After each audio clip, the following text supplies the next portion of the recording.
When I was single, I rented a room off base to freely spend time watching TV and drinking with friends. The apartment was about 10 years old but quite nice for its age. Soon after moving in, I had a strange dream.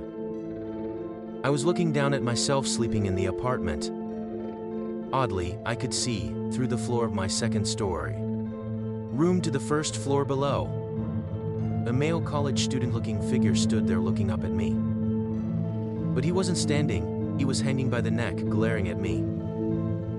I awoke with a start just before dawn and headed straight to work.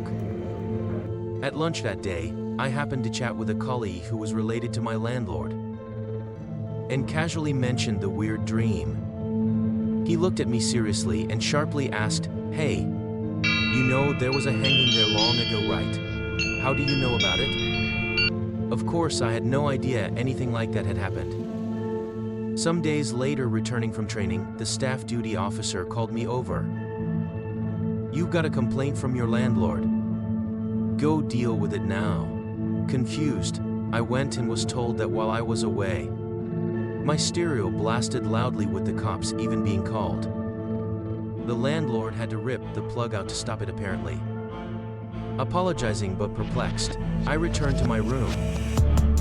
That night, while listening to music as usual, suddenly there was a beep sound, and the volume started rapidly increasing on its own.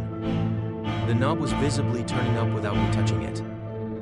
Spooked, I yanked the power cord and hurried back to my single room on base. After that, the paranormal activity seemed to stop. I got married not long after, so I don't know the current situation. Not scary at all really, but very odd and annoying events. Mentioning to my wife after we married that, "Geez, that off-base place was creepy when I was single," she replied, "Well, of course. Didn't you see the talisman by the entrance?"